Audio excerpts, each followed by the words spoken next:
नमस्कार, मैं Manoj Thakkar, smart solutions single window for all industrial solutions Indore. साथियों, जैसा कि आप जानते हैं 22 सितंबर को भारतीय संसद ने 25 अलग अलग श्रम कानूनों को 3 कोर्ट्स में डिवाइड कर दिया है और अब महामहिम राष्ट्रपति के हस्ताक्षर के बाद वो कानून के रूप में तब्दील हो जाएंगे। मुझे इन सब कोर्ट्स के बारे में पूछा गया। मेरी कोशिश है कि मैं, चूँकि 25 कानून हैं, 3 कोर्स में बांटा गया है, तो एक वीडियो में इन सबको बात करना संभव नहीं है। हम 3 अलग अलग वीडियो में इसके बारे में बात करने का प्रयास करेंगे। सबसे पहले हम आज इंडस्ट्रियल रिलेशन कोड के बारे में हम बात करते हैं। इस इंडस्ट्रियल रिलेशन कोड में 3 महत्वपूर्ण एक्ट, जिसमें एक आईडी एक्ट है, स्टैंडिंग ऑर्डर एक्ट है और ट्रेड यूनियन एक्ट है। इन 3 एक्ट को मिलाकर ये एक इंडस्ट्रियल रिलेशन कोड बनाया गया है। इसमें नया क्या है, हम नए के बारे में बात करेंगे, महत्वपूर्ण के बारे में बात करेंगे। इसमें एम्प्लॉय की जो परिभाषा है, एम्प्लॉयर की परिभाषा है, वर्कर की परिभाषा है, इसमें लगभग वही रखा है जो पहले था। एम्प्लॉयर की जो परिभाषा है उसमें एक नई चीज जरूर डाली है, और वो है कि आज अब फैक्ट्री मैनेजर और ऑक्यूपायर के साथ साथ कॉन्ट्रैक्टर भी अब एम्प्लॉयर होगा, यानी कि कॉन्ट्रैक्टर को एम्प्लॉयर की परिभाषा में इन्होंने सम्मिलित कर लिया है। एम्प्लॉय की परिभाषा में वो सारे लोग, skill, semi skill, unskilled, technical, managerial, supervisory, ये सारे लोग जो हैं वो एम्प्लॉय की परिभाषा में उन्होंने रखे हैं। लेकिन वर्कर की परिभाषा में अनस्किल, सेमी स्किल, टेक्निकल के साथ साथ सुपरवाइजर को समाहित किया है। लेकिन सुपरवाइजर सिर्फ वो जिसकी तनख्वाह 18,000 रुपये तक है, वो सुपरवाइजर भी वर्कर की परिभाषा में होगा। बाकी शेष जो हैं वो एम्प्लॉय की परिभाषा में इसमें कवर किए गए हैं। एक महत्वपूर्ण उसमें यह है कि राज्य सरकारों ने कहीं पहले कर दिया है इसको, लेकिन अब सेंट्रल नियम कानून के अंदर इसमें समाहित किया है, वो है फिक्स टर्म एम्प्लॉयमेंट को लेकर। अब फिक्स टर्म एम्प्लॉयमेंट इसमें इंट्रोड्यूस किया है। फिक्स टर्म के लिए एम्प्लॉय रखा जा सकता है, लेकिन उसे सारी जो स्टैट्यूटरी सुविधाएं जो है, लाभ जो है, प्रोपोर्शनेट वही दिए जाएंगे जो स्थायी कर्मचारी को दिए जाते हैं। उसके लिए जो समय अवधि है अलग अलग कानूनों में, वो उसमें बंधनकारी नहीं होगी। इसी के अंतर्गत यदि कॉन्ट्रैक्टर जो फिक्स टर्म एम्प्लॉय है, यदि उसने 1 साल का कॉन्ट्रैक्ट अपना पूरा किया है तो उसे ग्रेच्युटी की पात्रता भी अब इस कानून के अंतर्गत होगी। बहुत महत्वपूर्ण जो वेज की परिभाषा है, जो वेज कोड में भी उन्होंने चेंज किया है और सब जगह अब एक जैसा रख दिया गया है, सब कुछ समान करने के लिए, कि अब वेज की परिभाषा में सिर्फ बेसिक और डीए और साथ में जो रिटर्निंग अलाउंस है वही है। बाकी सारे अलाउंसेस वेज की डेफिनेशन से बाहर कर दिए गए हैं। यानी कि bifurcation of ways is very important, बहुत महत्वपूर्ण है, क्योंकि यदि सारे अलाउंसेस बेसिक और डीए के अलावा यदि इससे 50% से ज़्यादा है तो वो राशि भी अब वेजेस के अंदर मिला दी जाएगी। इसलिए बाइफर्केशन करते वक्त बहुत सावधानी बरतने की अब ज़रूरत है। इसके साथ साथ नई परिभाषाओं में जो चैप्टर 2 इसका जो है, इसके अंदर इन्होंने ग्रीवेंस को रिडक्स कैसे किया जाएगा उसके बारे में बात कही है। वर्कर्स कमेटी जो 700 के ऊपर था वहाँ वर्क्स कमेटी होगी, जहाँ 20 से ज़्यादा वर्कर्स काम करते हैं वहाँ ग्रीवेंस रजिस्टर कमेटी होगी। और जो चैप्टर 3 है बड़ा महत्वपूर्ण, वो ट्रेड यूनियन से संबंधित है। पुराना प्रोविजन वही है, 7 लोग मिलकर यूनियन बना सकते हैं, पर रजिस्टर्ड यूनियन वही होगी साथ में, जिसके अंदर 10% या 100 वर्कर्स कम से कम वहाँ काम करते हैं उस इंडस्ट्री में, और इसमें से 2 में से जो कम होगा, यानी कि 10% या 100, 2 में से जो कम होगा उसको रजिस्टर किया जाएगा। लेकिन अब बड़ा महत्वपूर्ण परिवर्तन इसमें ये किया गया कि जैसे पहले रिप्रेजेंटेटिव यूनियन हुआ करती थी, इसमें एक नया शब्द, एक नई कैटेगरी इसमें शुरू की गई है, और वो है निगोशिएटिंग यूनियन।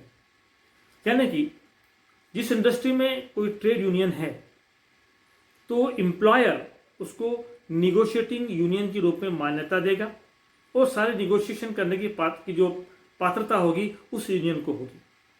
लेकिन यदि कहीं पर एक से ज़्यादा यूनियन है तो ऐसे में वो यूनियन जिसके पास 50% से ज़्यादा सदस्य होंगे उसे निगोशिएटिंग यूनियन की मान्यता एम्प्लॉयर देगा और इससे निगोशिएशन करने का अधिकार उस यूनियन को होगा।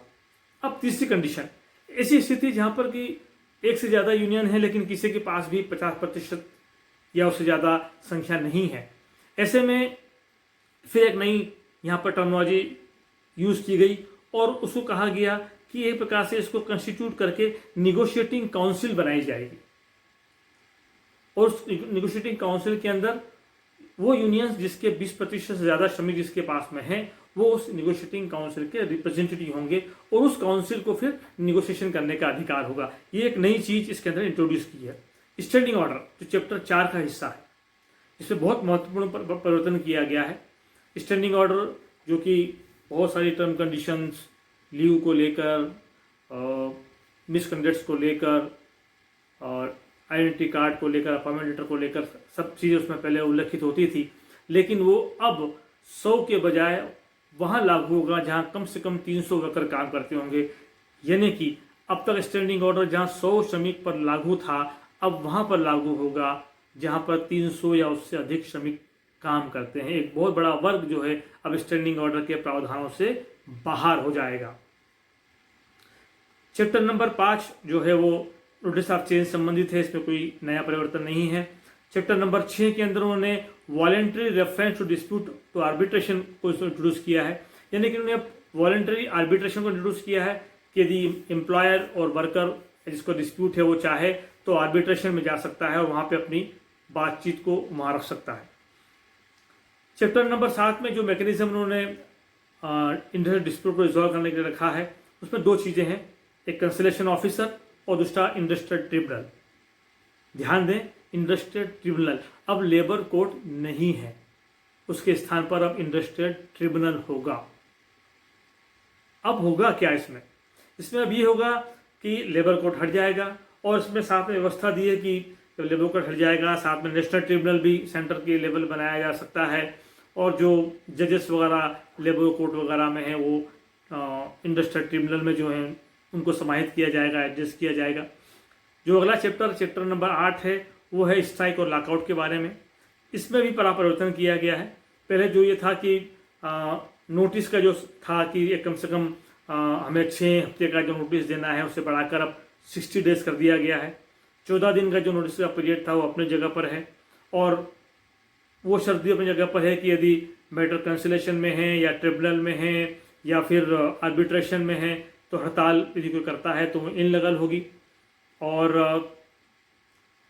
कोई सेटलमेंट या अवार्ड कोई ऑपरेशन में है इस दौरान कोई स्ट्राइक करता है तो वो इनलीगल स्ट्राइक कहलाएगी। इसका जो चैप्टर नंबर 9 है वो ले ऑफ, रिट्रेचमेंट और क्लोजर संबंधित है। इसमें फिर राज्य सरकारों ने कहीं पर चेंज कर दिया है इस चैप्टर में, चैप्टर नंबर 9 और 10 में। इसके अंतर्गत ये बात वही है कि कोई भी ले ऑफ है, रिट्रेचमेंट है या क्लोजर है, अब वो 100 की जगह पर जहाँ पर 300 या उससे ज़्यादा श्रमिक हैं, वर्कर काम करते हैं, वहाँ पर इसके लिए सरकार की अनुमति की आवश्यकता होगी। यानी कि 300 से कम श्रमिक जहाँ पर वर्कर जहाँ काम करते हैं वहाँ ले ऑफ के लिए, रिट्रेचमेंट के लिए, क्लोजर के लिए सरकार की अनुमति की आवश्यकता नहीं होगी, सूचना देना ही पर्याप्त होगा। ये बड़ा महत्वपूर्ण परिवर्तन है एम्प्लॉयर के हक में। जो चैप्टर नंबर 10 है स्पेशल प्रोविजंस को लेकर है, उसमें नया कुछ नहीं है, लेकिन जो चैप्टर नंबर 11 है वो बड़ा महत्वपूर्ण नया चैप्टर इसमें इंट्रोड्यूस किया है। वो है वर्कर्स रीस्किलिंग को लेकर, वर्कर रीस्किलिंग फंड को लेकर। इस चैप्टर में प्रावधान लिखा गया है कि जो वर्कर्स रिट्रेच किए जाएंगे उसके अंदर एम्प्लॉयर जो है वो 15 दिन की तनख्वाह जो लास्ट ड्राउन वेजेस थी इस वर्कर की वो कंट्रीब्यूट करेगा इस फंड के अंदर। इसके अलावा कौन कंट्रीब्यूट करेगा वो अभी स्पष्ट नहीं है, लेकिन ये ज़रूर है कि ये जो पैसा है वो पैसा जिस व्यक्ति को, जिस श्रमिक को रिट्रेंच कर दिया जाएगा उसको करीब 45 दिन के अंदर ये पैसा दे दिया जाएगा। जो आगे का जो चैप्टर है, चैप्टर नंबर 12, वो अनफेयर लेबर प्रैक्टिस के बारे में वो बिल्कुल वैसा ही है। अफेंस और पेनल्टी के बारे में हम बात करें तो जैसे पहले कई चीज़ों में पहली बार गलती करने पर इम्प्रिजनमेंट का, जेल का प्रावधान था, वो अब हटा दिया गया है। पेनल्टीज 2 गुनी कर दी गई है, 4 गुना कर दी गई है, लेकिन इम्प्रिजनमेंट वाला जो प्रावधान था अब वो दूसरी गलती के ऊपर कर दिया गया है, पहली गलती पर अब वो सब कुछ माफ़ है। साथियों, ये महत्वपूर्ण बिंदु थे जो इंडस्ट्रियल कोड में इन्होंने समाहित किया है और इनका उद्देश्य ये है एक कोड हो, परिभाषाएं कॉमन हो ताकि कम से कम कंफ्यूजन हो, ईज ऑफ बिजनेस हो और स्पष्ट हो कि हमें आगे क्या करना है। इस बारे में यदि आपको कोई भी प्रश्न पूछना है तो आप मेरा नंबर 738995 43795 पर मुझसे बात कर सकते हैं, या मेरा जो ईमेल आईडी है 01smartsolutions@gmail.com पर भी आप मुझसे प्रश्न कर सकते हैं। बाकी शेष कोर्स के बारे में हम नए वीडियो में बात करेंगे। तब तक के लिए धन्यवाद। नमस्कार।